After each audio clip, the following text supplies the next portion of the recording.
Assalamualaikum warahmatullahi taala wabarakatuh. Pada teman-teman, apa khabar? Doa saya agar anda sentiasa sihat walafiat.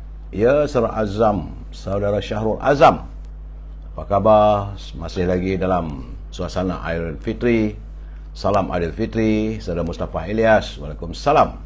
Kuih suruh dari Pahang. Saudara Abu Nems, dah sampai di rumah ke, atau balik kampung, atau masih lagi di kampung? Begitu juga Saudara Edi Rizal, Saudara Kuih Seruh, Waalaikumsalam. Masih di Pahang atau dah balik kampung, atau di Kuala Lumpur? Saudara Abu Nem, salam dari Taiping, saudara. Macam mana Taiping sekarang ni? Tentu sibuk, jalan mesti macet. Saudara Muhammad Effendi, saudara nafas terakhir 9.30 malam pasti saya muncul, insya-Allah. Saudara nafas terakhir, saya sentiasa menepati janji. Wa amilus solihah. Saudara Nizam Izam, Saudara Nur Azura, Setiawan, Setiawan, line clear dari Mengelembu, terima kasih. Saudara Fazli Yub, Saudara Zahan Ayub, Saudara Acik Warisan, selamat malam. Saudara Muhammad Effendi, Waalaikumsalam. Saudara Zamani Yasin, Saudara Paipon, apa khabar Saudara Paipon? Kota Besi ke tidak? Nak raya, dah lepas raya dah ni, Saudara Paipon. Saudara Abdul Ghafar Subuh, salam Syawal, terima kasih. Saudara Julkipli Jules TBS, terima kasih. Saudara Syahinim Lamin, Saudara Rashid Mustafa, Saudara Roslan Ahmad, begitu juga Saudara Muhammad Syamsuddin. Salam sejahtera Saudara Acik Warisan, apa khabar Puan Rahimah Sulaiman. Saudara Hafiz Wan Basirun, Waalaikumsalam. Saudara Fakri Sani, alhamdulillah Saudara Fakri, saya sihat walafiat. Saudara raya di mana tahun ni ya? Saya di Kuala Lumpur sajalah. Saudara Nur Azam, apa khabar dari Pokok Sena, Kedah? Orang Kedah cek, mesti meriah no raya tahun ni. Saudara Al-Zaharin Zarin, Saudara Yus CYB, selamat Hari Raya.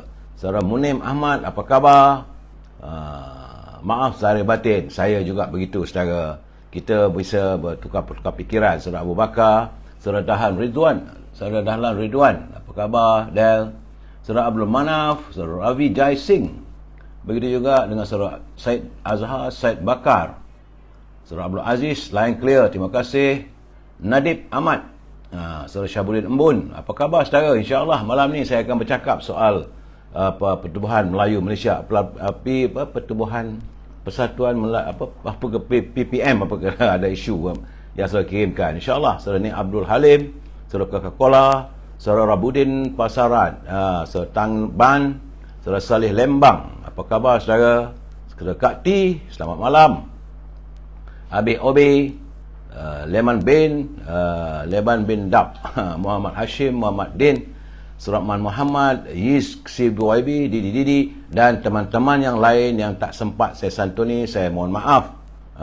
Kerana kita sentiasa diburu oleh waktu saudara ya. Wal asri innal insana lafi khusr illa allazina amanu wa aminus solihah wa tawassaw bil haqq wa tawassaw bil sabr. Berbicaralah kita untuk menyedarkan teman-teman, demi waktu sesungguhnya manusia itu sentiasa dalam kerugian ya saudara. Baik, seperti biasa saya harus memberi pencerahan dan juga laporan apa yang berlaku pada negara kita pada hari ini dan semalam. Iaitu hari ini saudara lah 5 Mei, malam 1000 rahmat. Itu hari ini hari Khamis, malam Jumaat, dan merupakan hari yang ke-778 virus corona masih lagi berlegar di bumi bertuah ini. Saya mengucapkan terima kasih kepada saudara Rio, muncul hari ini memberi laporan. Walaupun semalam saya yakin beliau tidak mendapat laporan daripada Kementerian Kesihatan. Kerana menurut saudara Rio, semalam punya jangkitan banyak penurunannya, iaitu 1054 orang, menjadikan jumlah yang terkumpul 4,452,835, dan yang dapat disembuhkan adalah 4,388,491. Samping itu, menurut laporan saudara Rio, masih lagi terdapat 3 kematian kesan daripada jangkitan COVID-19. Jadi jumlah kematian sudah pun 35,567. Saudara, saya melihat bahawa terdapat 8 negeri, walaupun ada susut banyak, tapi peningkatan tu ada, iaitu dan 7 negeri susut, 8 negeri peningkatan, 1 negeri tidak berubah, iaitu di Terengganu. Sementara itu di Selangor, alhamdulillah nampak gaya. Tak tahulah, mungkin warga Lembah Kelang pulang berai-rai di kampung, maka jangkitan di Selangor nampak gayanya laporannya cuma 547 di bawah 1000. Ini menggembirakan saya, merupakan kabar berita yang baik untuk Aidilfitri kita. Negeri yang ada peningkatan tak banyak, tetapi ada peningkatannya seperti di Sabah daripada 14 kepada 23 orang, di Kedah daripada 17 meningkat kepada 40 orang. Mungkin warga kota pulang berai-raya gamaknya lah, tak tahulah saya. Di Pulau Pinang susut daripada 103 kepada 60 orang. Ceroy, ini betul Ceroy di Pulau Pinang. Di Negeri Sembilan ada peningkatan sedikit daripada 42 kepada 59 orang. Saya khawatir sebab di Negeri Sembilan ni selalunya negeri-negeri lain dia turun, dia Negeri Sembilan meningkat balik. Ya saudara, di Pahang juga nampak gayanya 3 hari lepas 11 orang aja jangkitannya, tapi semalam diberitakan sejumlah 32. Begitu juga di Terengganu tidak berubah, 14. 3 hari lepas 14 jangkitan, semalam juga 14 jangkitan.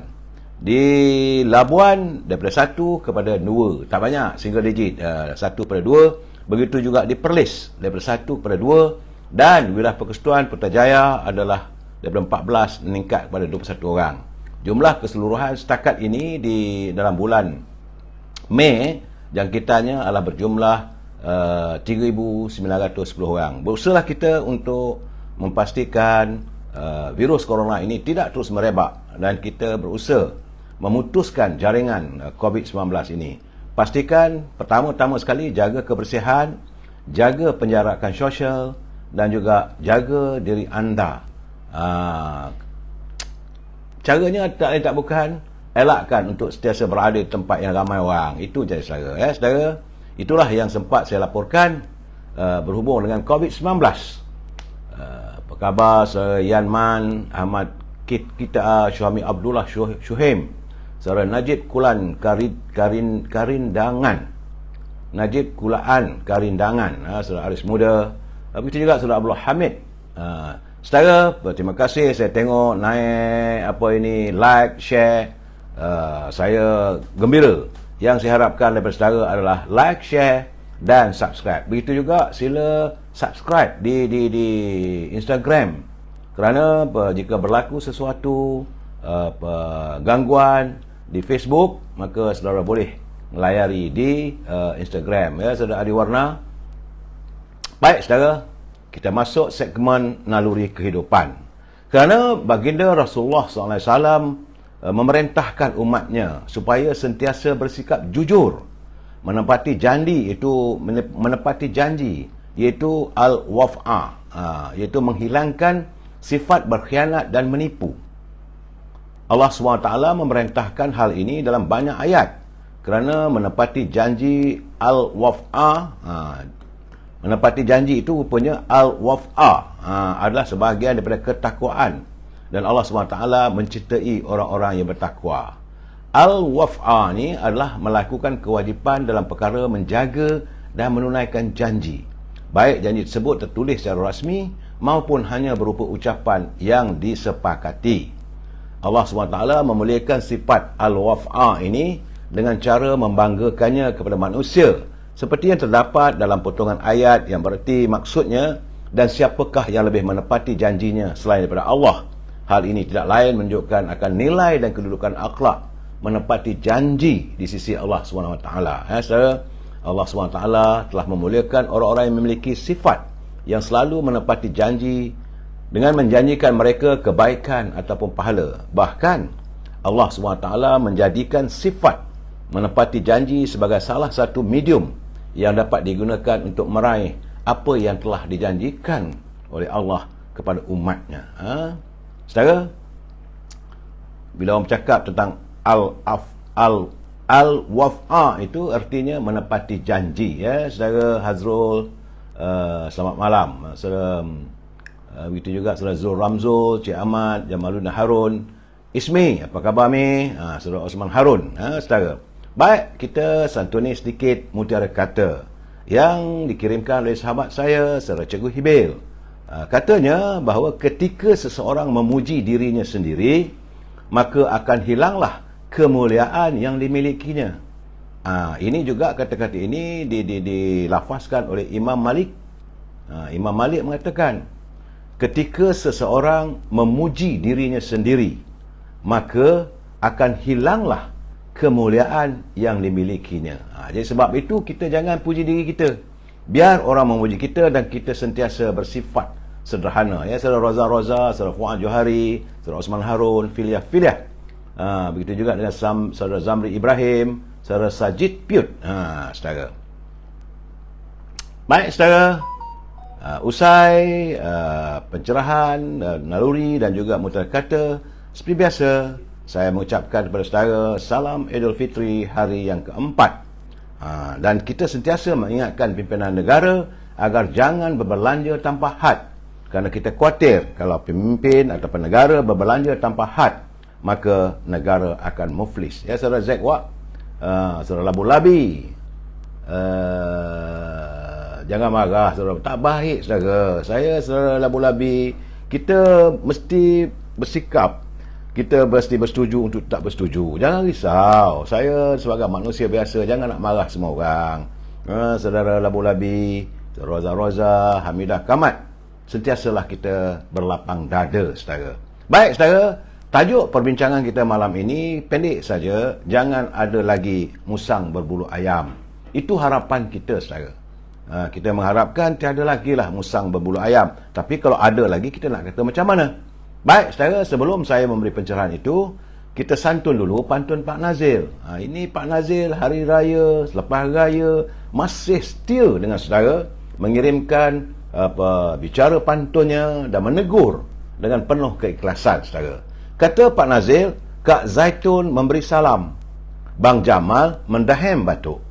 Pemimpin konon Melayu Islam, ramai mengamal, kutuk mengutuk. Itu yang beliau, yang Pak Nazil katakan, kita ni kononnya pemimpin Melayu Islam, tapi masih ramai lagi kita mengamalkan sikap kutuk mengutuk. Jadi beliau mengharapkan kita berhentilah untuk menyebar fitnah dan mengutuk sama kita.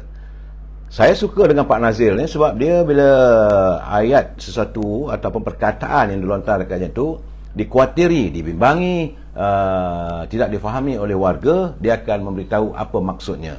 Itu dahem tu, iaitu batuk kecil yang menzahirkan bunyi begitulah.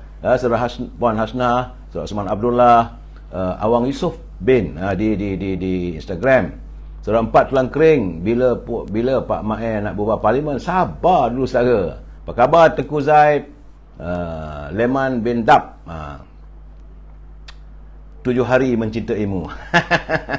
Saudara Ali Jasin, selamat Hari Raya. Saudara Sas Hasan, Cik Azlan Lan, kuli apa cerita? Sabar. Mungkin ada sedikit cerita lagi, saudara. Baik, saudara, kata Pak Nazir lagi, kutip lokan di pagi hari, tengah hari, lalu merebusnya. Melayu merendahkan bahasa sendiri, lupa diri asal usulnya. Jadi Pak Nazir dia bimbang pada warga bangsa kita yang merendahkan bahasa sendiri, seolah-olah mereka lupa asal mereka, asal usul diri mereka. Kutip lokan pagi hari, tengah hari, lalu merebusnya. Melayu merendahkan bahasa sendiri, lupa diri asal usulnya. Inilah saya nampak pantun ini Pak Nazir kirimkan kepada mereka, ditujukan pantun ini kepada mereka yang melupai asal usulnya. Ingat saudara, kita warga bangsa yang cinta damai. Dan Pak Nazir juga menyatakan semalam, kata ada pelayar yang mempertikaikan tentang istilah-istilah yang digunakan oleh Pak Nazir. Apakah istilah-istilah itu diiktiraf oleh Dewan Bahasa dan Pustaka? Jadi menurut Pak Nazir, sebagai penulis, apa yang ditulis sentiasa beliau rujuk kepada kamus Dewan Bahasa.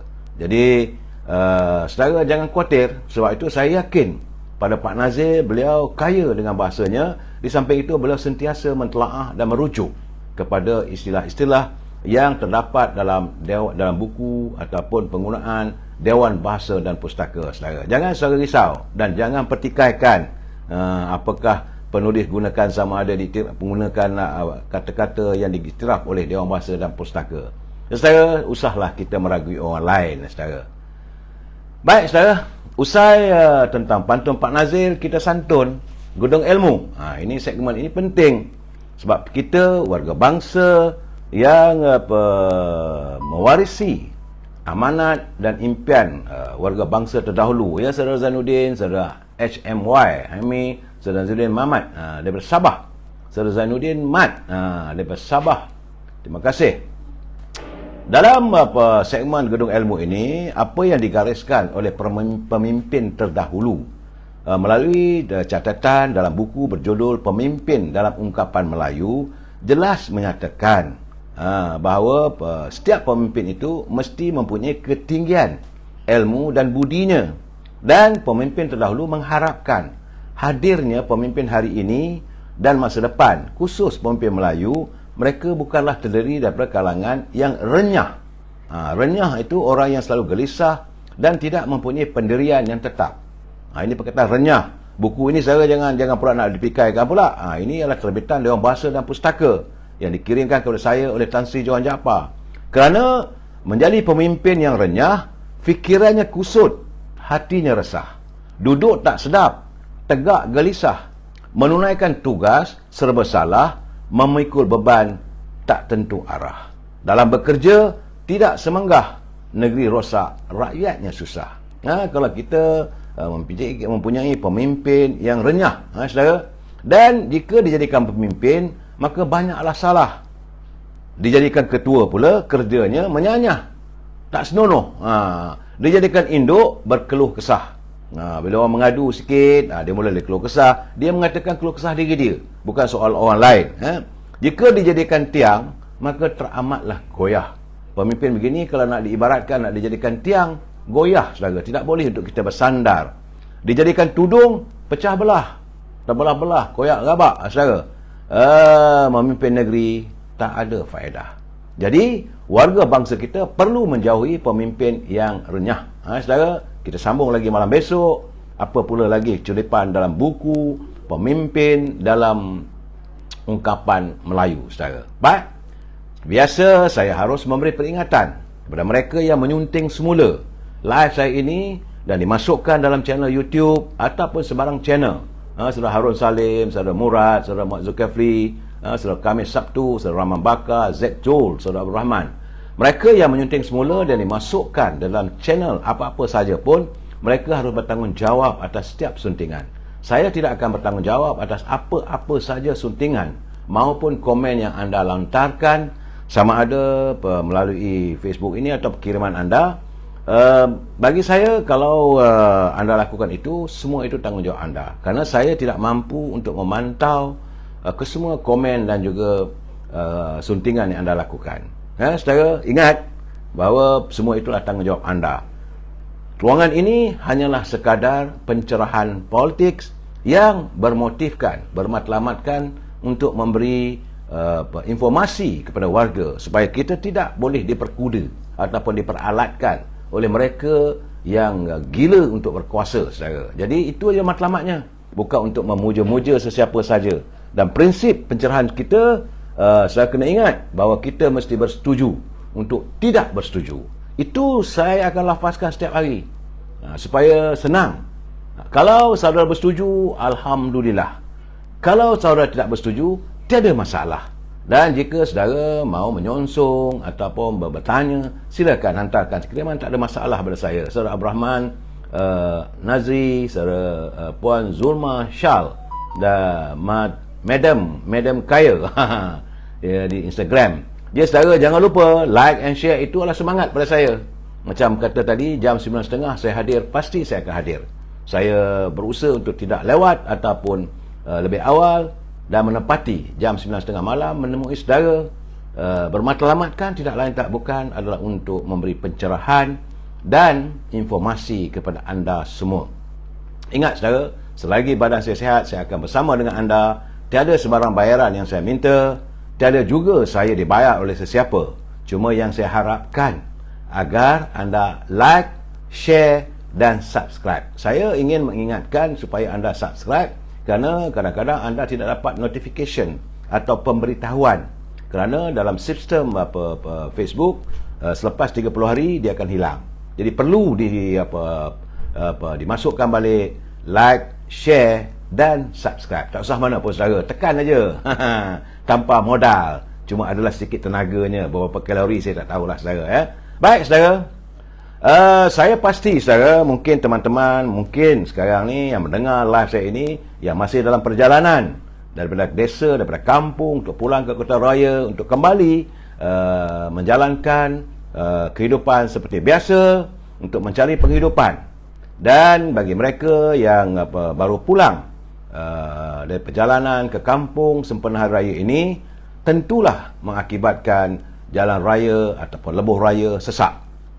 Semalam kabarnya daripada lebuh raya di Perak untuk sampai ke Kuala Lumpur daripada Tapah saja mengambil masa 8 jam. Kabarnya, saya tak ada lah. Keluarga saya, mereka menaiki kenderaan, kereta sekitar daripada pukul 6 petang sampai di rumah pukul 12. Mana 8 jam saudara. Begitu juga hari ini saya difahamkan terlalu sesak. Malahan jalan-jalan raya di kampung-kampung juga sesak. Oleh itu saya ingin mengingatkan pada teman-teman, banyakkan bersabar, memandu berhati-hati, sebab saya yakin dalam kereta yang anda pandu itu juga ada isteri, ada anak, ada keluarga yang menggantungkan keselamatan mereka hanya di tangan anda. Jika anda bersikap gopoh, seorang yang pemarah, maka akhirnya membahayakan diri anda dan keluarga anda. Ingat saudara, kita baru saja menjalankan ibadah puasa yang mengajar kita untuk sentiasa bersabar. Jadi bersabarlah sewaktu jalan raya, walaupun jalan raya penuh sesak, lebuh raya penuh sesak. Bagaimanapun saya mengucapkan terima kasih kepada pasukan polis diraja Malaysia khususnya yang menjaga laluan lalu lintas, kerana mereka sentiasa ada mengawal kesesakan jalan raya. Begitu juga dengan kaki tangan lebuh raya daripada Bukit Kayu Hitam sampai ke Johor Bahru. Hari ini masa terkini sesuai dengan teknologi moden, pihak pasukan polis diraja Malaysia menggunakan alat drone. Jadi saudara jangan ingat setelah terlepas, walaupun tiada kamera yang akan mengambil gambar anda waktu memandu, tapi drone ada di atas anda. Tanpa anda sedari, kamera drone itu merakamkan setiap tingkah laku sewaktu anda berada di lebuh raya. Jadi saya mengingatkan anda, berhati-hati. Jangan cuba kata, tak, saya tak bawa laju, speed trap ke, ataupun anda memotong, potong queue, ataupun menggunakan jalan di belah kiri yang disediakan untuk lorong kecemasan. Kereta anda akan dirakamkan. Maka selepas nanti terimalah surat cinta daripada polis diraja Malaysia bahagian lalu lintas. Jawab sendirilah. Saya sekadar mengingatkan anda, jangan membawa kereta tergopoh-gapah, jangan memotong jalan, jangan masuk lorong-lorong kecil ataupun lorong-lorong yang disediakan untuk kecemasan. Saya selamat memandu. Saya doakan anda sampai ke destinasi. Bagi yang telah pun sampai ke rumah masing-masing, berehat dulu, tenangkan fikiran, kerana besok hari Jumaat saudara, kita memulakan kehidupan kita. Baik saudara, saya melihat bahawa di kampung-kampung masih lagi ada, ataupun ramai lagi di sekitar Kuala Lumpur pun ramai lagi warga kita yang melaksanakan ibadah puasa 6. Mereka masih berpuasa. Jadi kalau teman-teman berkunjung ke rumah mereka, hormatilah teman-teman kita ini yang menjalankan ibadat sunat puasa 6. Boleh makan, bukan tak boleh makan, tapi janganlah makan tu sedapnya. Jangan gitu saudara. Terliur kawan tu ya saudara. Dan saya juga menerima banyak, saya dapat banyak undangan bermula hari Sabtu ini untuk menghadiri rumah terbuka. Pagi ada rumah terbuka Perdana Menteri, yang berhormat Perdana Menteri mengadakan rumah terbukanya di Bera, kawasan masing-masing. Begitu juga dengan yang berhormat Datuk Seri Presiden UMNO, Datuk Seri Zahid Hamidi mengadakan rumah terbukanya di kawasan beliau, itu di Bagan Datuk, hari Sabtu ini. Dan begitu juga banyak lagi kawan-kawan yang mengadakan rumah terbuka. Begitulah makmurnya bumi tercinta ini saudara. Setiap kali kita merayakan perayaan, kita adakan rumah terbuka. Hadir di Pabali, ada rumah terbuka di Pabali. hadir ini Tahun Baru Cina, maka kita ramai-ramai meraihkan Tahun Baru Cina. Hadir ke Christmas, kita meraihkan perayaan Christmas. Bila hadir Aidilfitri, ramai warga kita dengan penuh harmonis.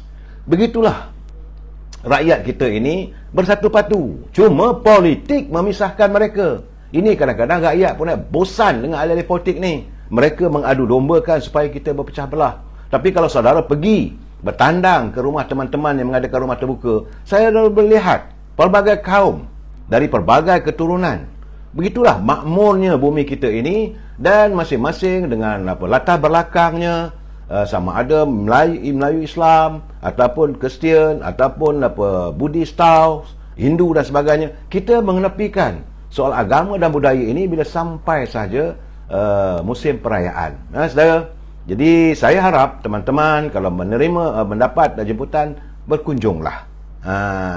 Inilah masanya kita menyantun kasih sayang bersama kita sesama rakyat, bersama warga kita.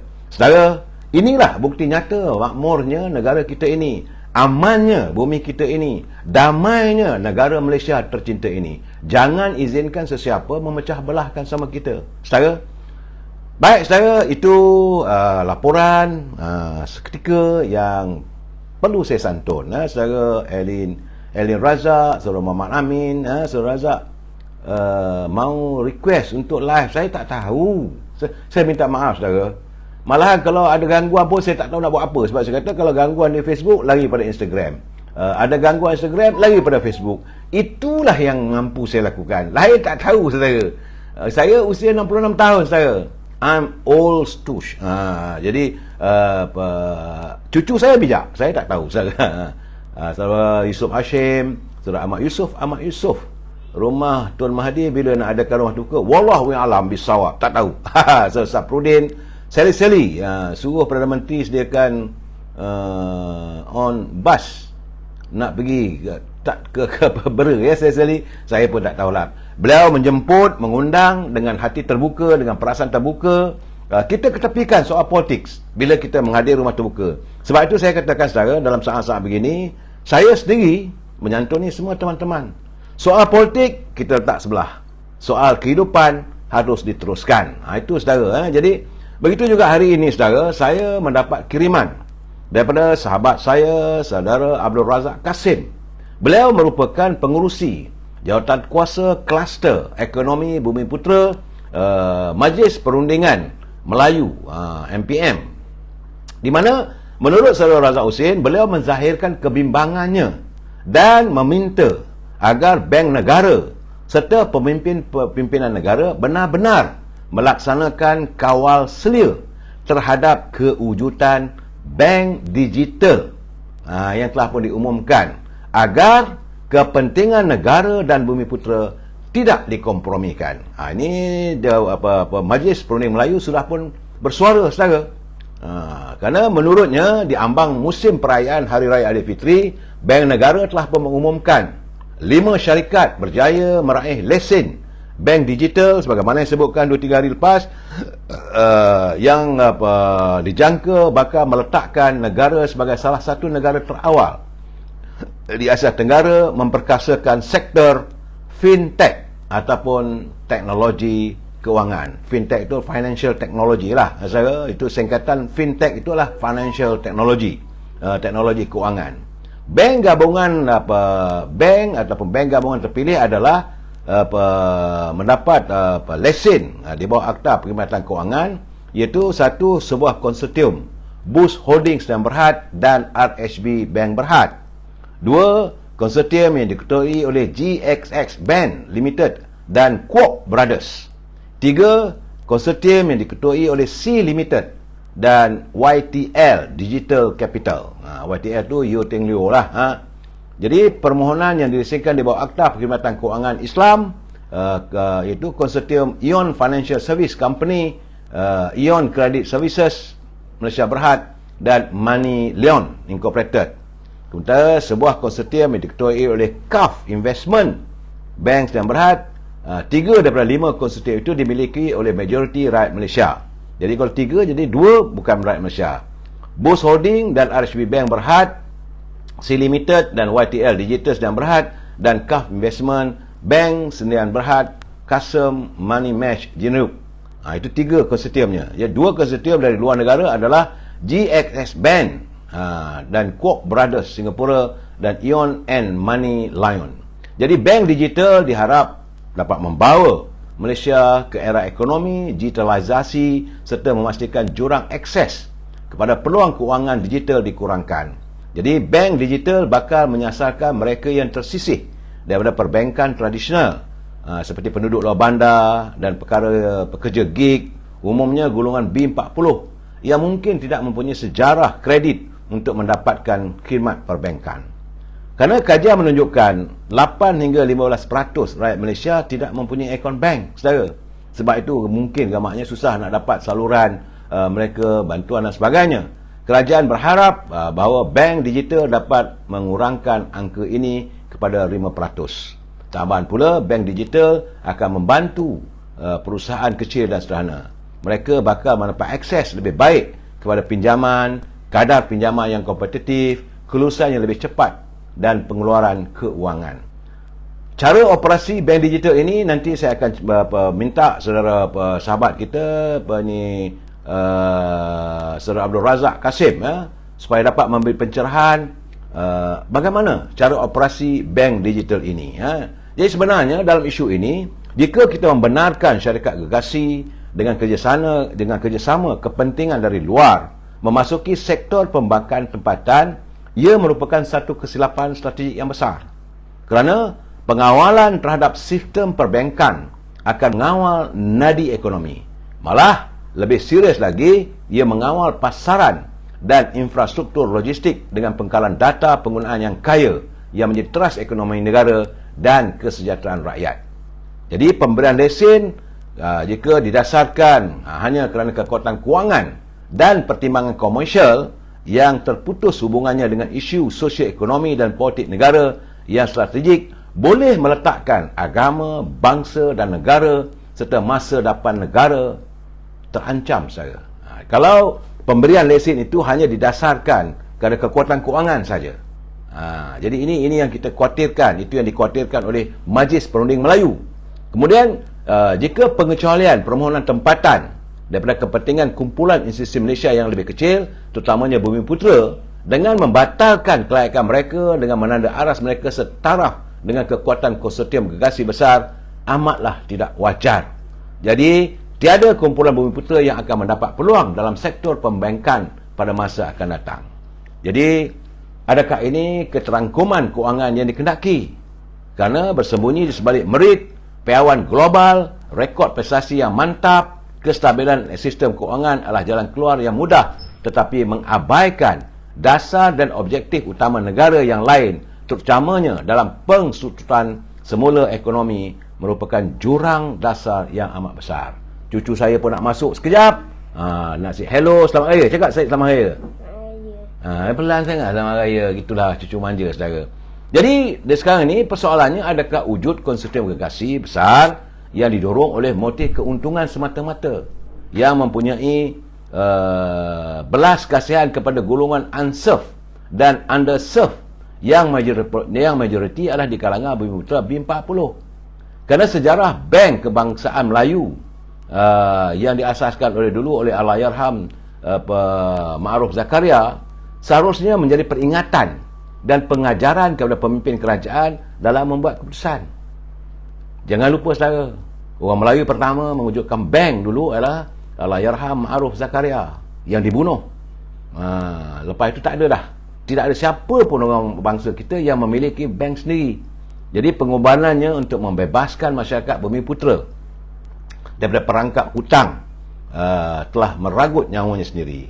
Kini sejarah dilihat bagaikan berulang, di mana hutang isi rumah kepada KDNK telah pun melebihi 89%. Namun kita masih memberi lesen kepada pemain latar belakang yang mempromosikan ekonomi hutang. Ini masalahnya yang disuarakan oleh Majlis Perunding Ekonomi. Jadi pihak kerajaan jika nak bagi lesen itu, perhatikan, bukan hanya berdasarkan pada keuntungan, bukan hanya berdasarkan kekuatan ekonomi, kekuatan keuangan. Perlu dilihat juga atas kesedaran untuk warga bangsa kita. Jadi kerajaan seharusnya, kata Saudara Zakaria, harus mencipta semula sistem perbankan dengan memasukkan lebih ramai pemain dalam keuangan sosial untuk diberikan lesen perbankan. Jadi kenapa kita perlu mengenepikan pemain dari sektor koperasi? Saya dah bercakap minggu lepas. Kabarnya pada waktu itu koperasi di bawah angkasa bakal diberikan lesen, tapi tiba-tiba tak ada. Saudara, jadi kenapa diketepikan sektor koperasi dan sektor wakaf untuk diberi peluang memperkenalkan kewangan alternatif? Adakah kita telah kehilangan semangat inovasi? Ini persoalan saya. Lesen perbankan ialah kilang untuk mencipta wang dan kenderaan membuat wang saya. Dengan memberi kepada tycoon dan gegasi sedia ada, ia akan melipat gandakan jurang kekayaan. Pemain kecil di negara kita ini, khususnya warga bangsa Melayu dan Bumiputera, seharusnya diberi peluang untuk berada dalam arus perdana perbankan dan kewangan. Jadi adakah ini bukan keterangkuman kewangan? Jadi di setengah negara, pemain kecil diberi peluang untuk memulakan model neobank dengan membawa model inovatif dalam perbankan dan kewangan. Sebahagian daripada mereka ternyata berjaya dan mampu melayani pasaran mereka dengan lebih berkesan daripada institusi yang ditubuhkan. Jadi kesilapan strategik ekonomi dengan pemberian lesen yang dilakukan, kita tidak boleh mengubah keputusan kritikal ini, saudara, dengan cara menarik balik lesen itu. Tetapi perlu dikaji semula dan dilihat apakah koperasi negara di bawah angkasa tidak diberi pertimbangan. Mereka mempunyai kewangan cukup kuat. Koperasi di bawah angkasa mempunyai ahli yang begitu besar dan tentunya terdiri daripada warga bangsa kita. Kenapa mereka diabaikan? Maka bank negara harus bertanggungjawab untuk menjelaskan persoalan ini. Saya melihat, ya saudara, walaupun sedikit dilontarkan oleh Majlis Perundingan Ekonomi Melayu, saya melihat ini persoalan besar. Jangan sampai kek ekonomi ini tidak dapat dirasai, dinikmati oleh seluruh warga. Kita mahu sebagaimana dasar ekonomi baru dulu yang dilenyapkan dengan dasar pengswastaan era Tun Dr. Mahathir berulang balik. Kita mahu dasar ekonomi baru ini diperkukuhkan. Inilah perjuangan Majlis Perunding Ekonomi Melayu. Mereka mahu supaya kek ekonomi ini dapat dirasakan agar warga kita dapat berdiri sama tinggi, duduk sama rendah dengan semua kaum. Oleh itu, persoalan tentang ini Muhammad Effendi, a big question mark, ini betul satu persoalan. Bagaimana menghadiahkan 5 lesen perbankan digital kepada syarikat kalau berasaskan hanya kekuatan kewangan? Bagi saya ia tidak mencukupi asas ataupun landasan untuk kita melihat pembangunan ekonomi ini didasarkan kepada untuk seluruh warga. Kita mahu supaya bank negara khususnya yang menilai, yang melaksanakan penilaian setiap aspek, mengkaji semula berhubung dengan permohonan koperasi di bawah angkasa. Mereka mesti dipikirkan untuk diluluskan satu lagi lesen digital bank ini. Jangan diabaikan. Saya agak terkejut sebenarnya. Cuma saya tak dapat penjelasan lebih jelas. Tapi apabila Saudara Zakaria daripada Majlis Perundingan Ekonomi menghantar kiriman kepada saya, barulah saya faham bahawa sudah ada penafian terhadap warga bangsa kita yang mahu bergiat dalam sektor perbankan. Saya teringat kenyataan yang Muhammad Malik Tengku Razila Hamzah.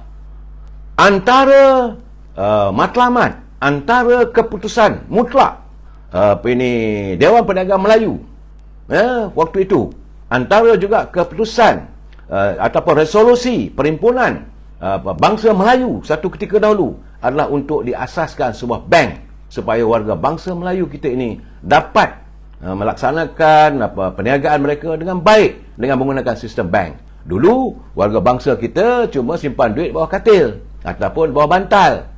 Jadi dengan adanya Bank Bumiputera, maka berkembanglah syarikat-syarikat kita ini, syarikat warga bangsa kita. Ekonomi warga bangsa kita mula meningkat. Ini menggambarkan sama ada makmur ataupun tidak makmur di negara kita. Tapi hari ini, apabila bank negara mengumumkan hanya 5 syarikat dan menafikan koperasi di bawah angkasa untuk memperoleh lesen perbankan digital, ini saya rasa perlu diperjelaskan, dan Menteri Kewangan sewajarnya memberi penjelasan setuntasnya. Dan saya amat berharap agar Yang Amat Berhormat Perdana Menteri yang pernah menjadi Menteri Pembangunan, Menteri Pertanian satu ketika dahulu, beliau adalah naib Presiden UMNO, mesti melihat ini persoalan perjuangan Parti UMNO untuk merealisasikan agar kek ekonomi dikongsi oleh semua. Saya tidak dapat menerima kalau koperasi di bawah angkasa ini dinafikan. Jadi bagi saya melihat bahawa kecurangan, saya melihat kalaulah koperasi di bawah angkasa yang mempunyai ahli berjuta jumlahnya, di mana kerajaan sendiri mewujudkan peruntukan sekitar 422 juta, sekitar 420 juta peruntukan diberikan kepada koperasi untuk membangunkan industri kecil dan sederhana, tentunya lah warga bangsa Melayu Bumi Putera ini. Dan kalau koperasi yang begitu dinafikan lesen digital bank, apa nak jadi ni?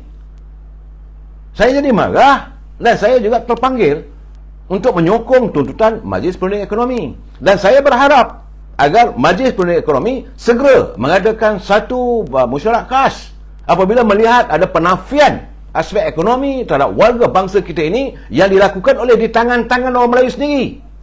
Menteri Kewangan Melayu, Governor Bank Negara Melayu, Perdana Menteri Melayu, Jemaah Menteri ramai Melayu, tetapi koperasi di bawah angkasa yang dipimpin oleh Melayu seolah-olah dinafikan lesen untuk mendapatkan lesen digital bank ini. Ini bagi saya satu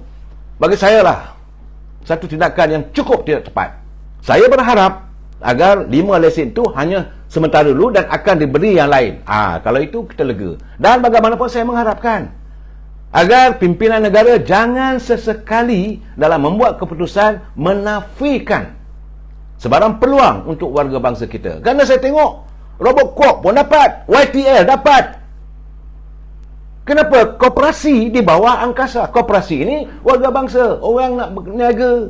Ini masalahnya. Saya harap juga Datuk Fattah Abdullah sebagai Presiden Angkasa dapat bersuara soal ini. Mungkin saya akan cari jalan dapat berjumpa dengan beliau, mengadakan satu temu bual berbicara. Sebab semalam saya teringat lagi bagaimana saya bercakap dengan Datuk Abdul Hassan. Beliau menyuarakan, sebab beliau pernah menjadi penasihat ekonomi kepada syarikat besar dari Jepun, persoalan kampung-kampung baru atau kampung-kampung perkampungan yang ada di sekitar Kuala Lumpur, sekitar Johor Bahru, sekitar Ipoh, Pulau Pinang dan sebagainya, dilihat seolah-olah layu dan tidak bermaya. Kenapa? Kerana pimpinan kurang memberi perhatian. Hanya mereka memikirkan soal nak majukan kampung itu dengan memanggil pemaju, maka naiklah kawasan perumahan baru. Bukan nak memikirkan soal diwujudkan prasarana yang baik, soal jalan, api, air, tempat rekreasi. Dan jika nak dibangunkan dengan rumah-rumah perumahan, hendaklah mengikut dasar perumahan negara. Jangan ada dolak-dalik. Mungkin ada warga bangsa kita yang memiliki tanah. Sebab semalam saya mengadakan satu pertemuan dengan Datuk Abdul Hassan. Soalnya bila beliau melontarkan pandangan berhubung dengan tanah di kampung Bukit Lanjan. Saudara, memang nak pergi ke rumah dia pun jalan sempit, sesempit-sempitnya, kereta tak boleh berselisih di tengah kota raya Kuala Lumpur. Kenapakah pimpinan bandaraya menafikan persoalan ini? Harus dicari jalan, dicari ikhtiar. Saudara Syukri Atan, kalau PH masih berkuasa, nak jadi apa rakyat sekarang? Kaya habis, apa? Apalah rakyat. Dan saudara Syukri, inilah keadaannya, saudara. Itu malahan di saat UMNO jadi Perdana Menteri yang waktu sedikit ini pun saya marah apabila angkasa dan koperasi dinafikan untuk dipertimbangkan untuk mendapat lesen bank. Ini masalah sebenarnya. Dulu ada lesen bank yang dimiliki oleh orang Melayu, iaitu Allahyarham Ma'ruf, dan beliau akhirnya dibunuh kerana Beliau berhasrat untuk memajukan warga bangsa Melayu dalam sektor ekonomi melalui bank beliau. Dan itu peristiwa silam. Jangan kita izinkan peristiwa itu berulang balik. Saya bukan nak bersikap resis, tetapi bagi saya melihat, di saat kita nak mengembalikan semula dalam suasana ekonomi yang begitu temuram, saat-saat begini, jangan ada tangan-tangan yang cuba untuk menafikan hak ataupun keistimewaan yang seharusnya dimiliki oleh warga bangsa anak watan negara kita ini. Saya melihat soal ini. Jadi Tan Sri Noh Omar selaku Menteri Koperasi mesti berjuang. Kalau tidak, anda juga saya kata tak layaklah jadi menteri. Anda berada dalam kabinet. Takkan perkara ini tak boleh diperjuangkan. Ya Amat Berhormat Datuk Ismail Sabri sebagai Perdana Menteri, anda adalah naib Presiden UMNO. Perjuangan UMNO adalah untuk memantapkan ekonomi warga bangsa kita. Teruskan perjuangan ini. Saya harap persoalan digital bank, lesen digital bank ini tidak terhenti setakat ini saja. Dan saya mahu agar Majlis Perunding Ekonomi, Majlis Perundingan Melayu mengadakan mesyuarat sesegera mungkin memikirkan persoalan ini. Masalah serius, saudara. Kerana pelaksanaan pemberian hak lesen berasingan kepada konsorsium koperasi bank wakaf seperti yang telah diputuskan oleh Majlis Kemakmuran Bumiputera yang bersidang pada 15 Jun lalu seolah dinafikan. Jadi seharusnya kerana kita dipahamkan kata Zakaria memandangkan kedua-dua konsorsium koperasi dan bank wakaf telah menyertai permohonan. Sebenarnya mereka dah menyertai permohonan, bukan tak pohon bank digital, dan telah pun melalui proses pemilihan yang komprehensif oleh Bank Negara Malaysia. Jadi seharusnya diberikan prioriti. Aduh, lepas je raya ni tiba-tiba bagi saya menjerit pula.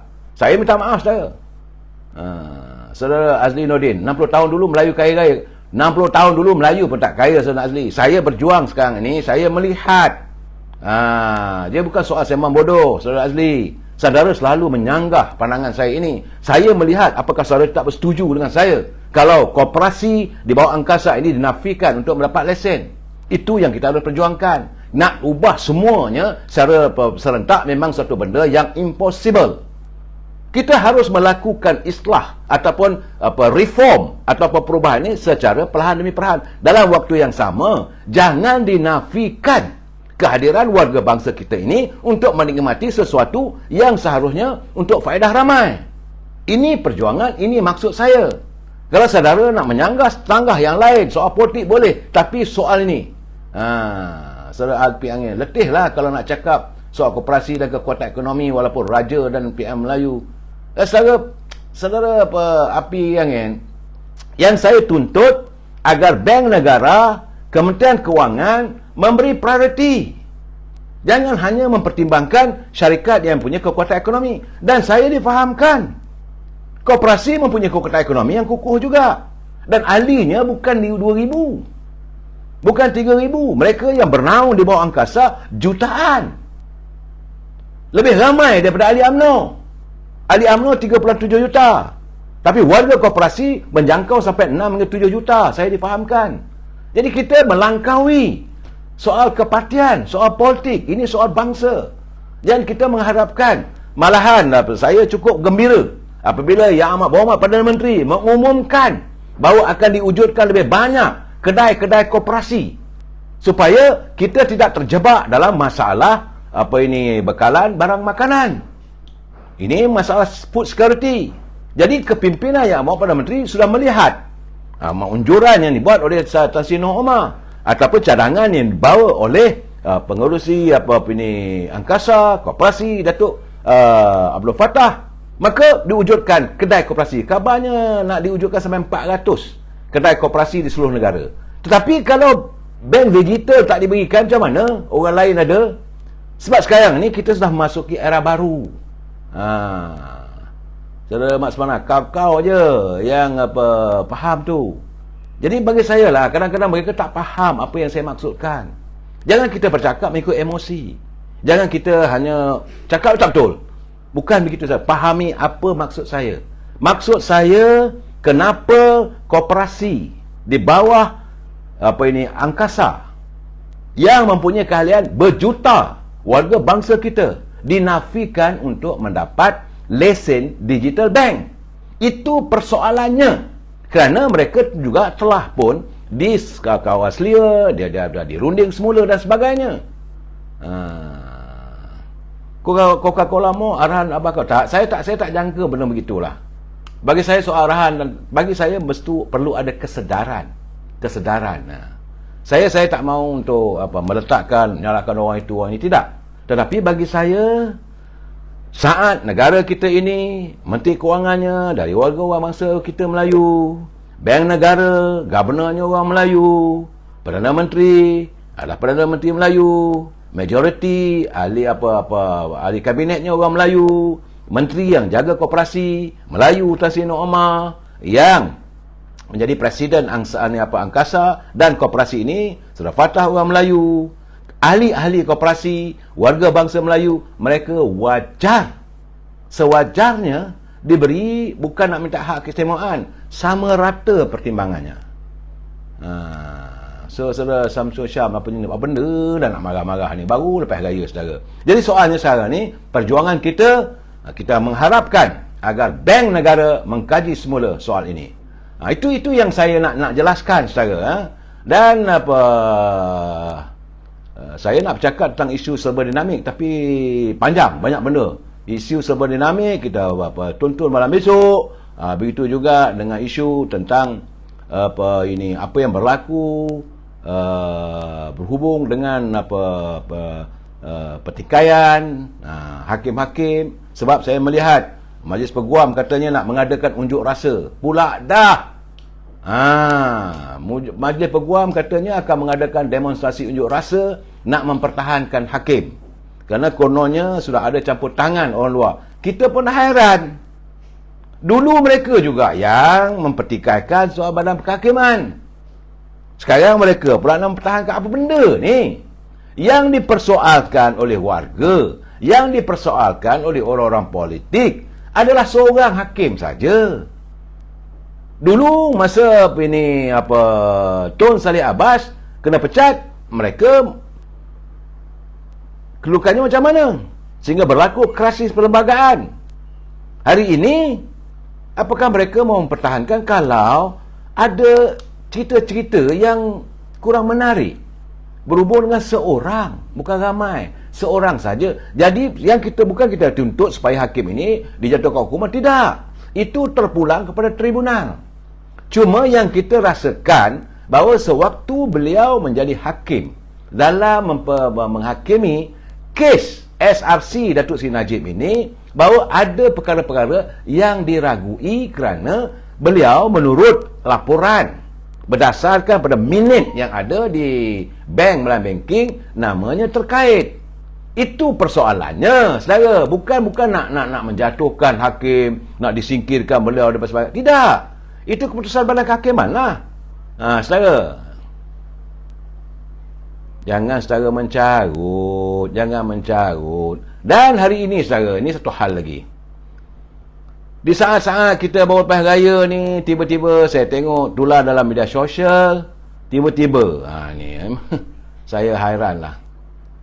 Tiba-tiba Datuk Nazir Aziz, iaitu mana kenyataannya tadi tu, saya rasa ini satu kenyataan. Saya baik dengan Datuk Nazir Aziz, saya malah nak balon dia, tapi kenyataannya bagi saya agak keterlaluan.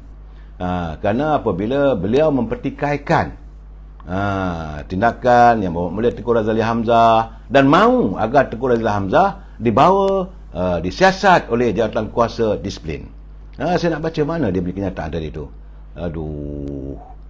Bagi saya keadaan ini tak sepatutnya diutarakan.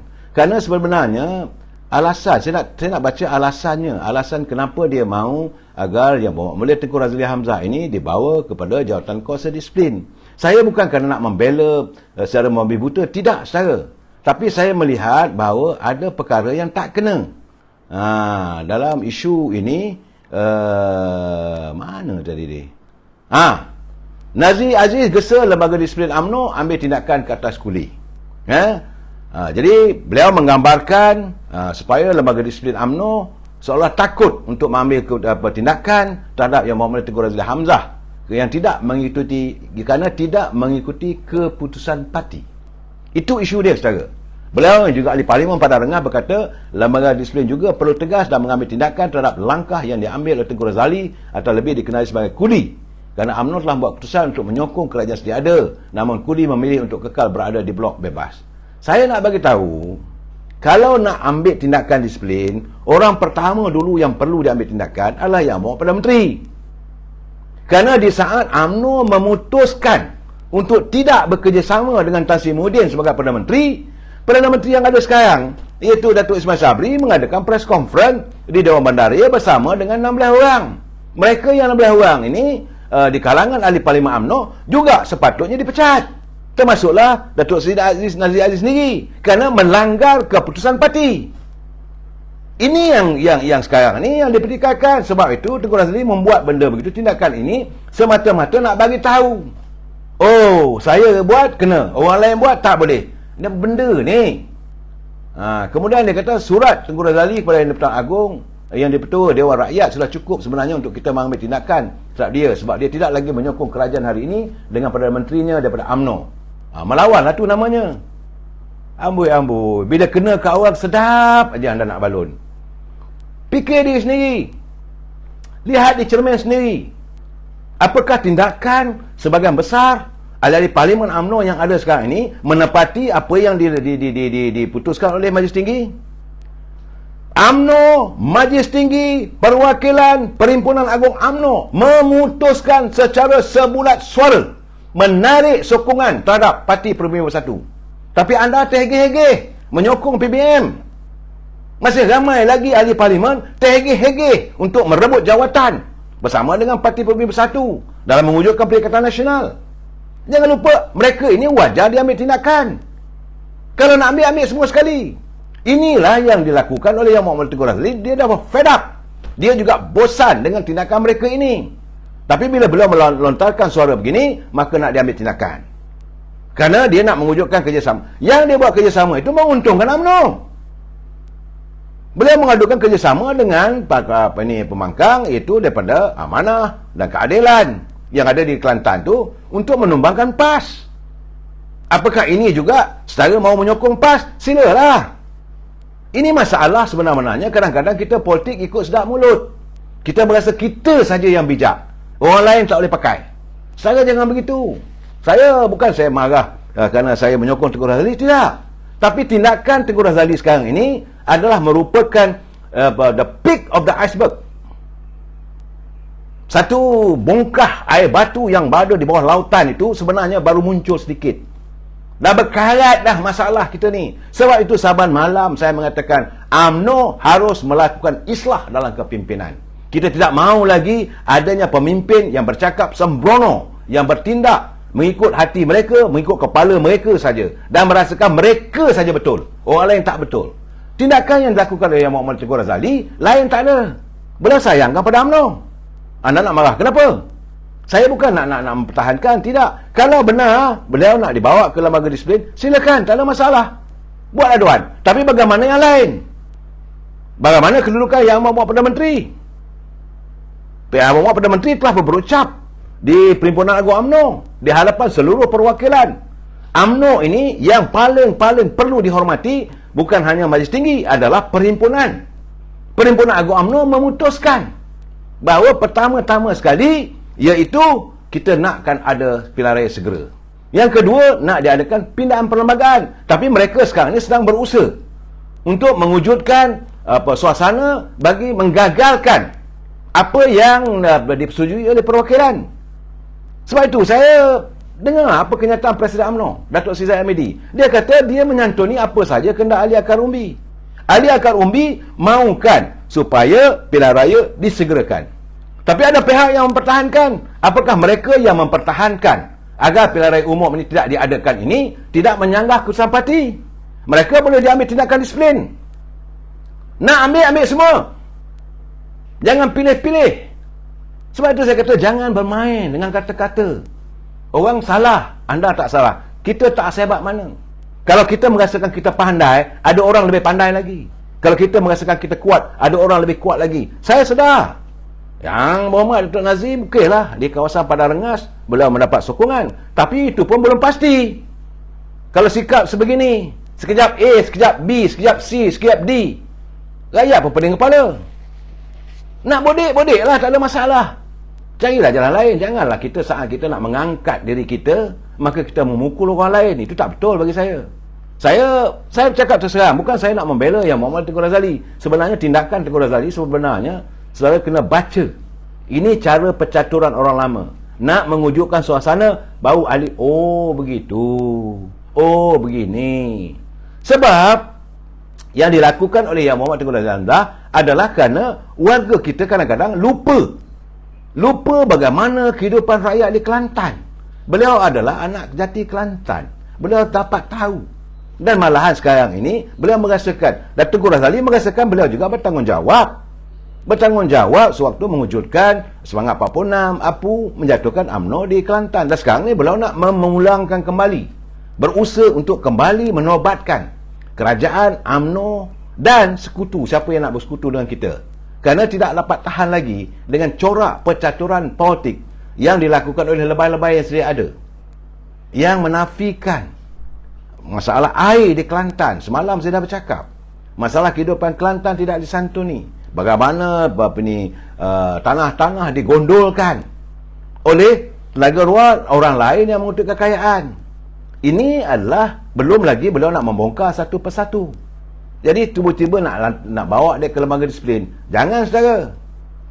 Jangan, saya menasihatkan. Kerana kalau nak bawa ke lembaga disiplin, menteri yang ada, kluster menteri itu 7-8 orang, pasti confirm boleh dikenakan tindakan disiplin. Sepatutnya anda bersuaralah. Saya tak nak namakan seorang-seorang. Nanti orang kata saya ni tak gerti-gerti lagi. Apa yang berlaku, ahli-ahli parlimen dan mereka menteri, apa kerana mereka menteri itu, maka mereka itu dilihat maksum. Serta Alam Shah Saleh. Saya tak sebut nama tu. Saya tahu, rakyat semua dah tahulah. Kalau nak ada tindakan disiplin, semua ambil kaut. Memang pun kita mengharapkan agar satu pembersihan dilakukan. Sebab itu kalau saya lihat Saban malam saya menyatakan UMNO perlu melakukan islah dalam kepimpinan. Islah itu maksudnya dalam bahasa Arab, dalam bahasa Melayu, reformasi. Satu reform perlu untuk kita membuat perubahan. Dan ini juga sedang dilakukan oleh Presiden. Sebab itulah Presiden UMNO sekarang ni sedang diserang dengan begitu hebat oleh kluster-kluster yang tak senang duduk. Kerana bagi mereka yang penting, mereka berada dalam kolam untuk memegang jawatan. Selagi mereka tidak dapat memegang jawatan, mereka akan melompat.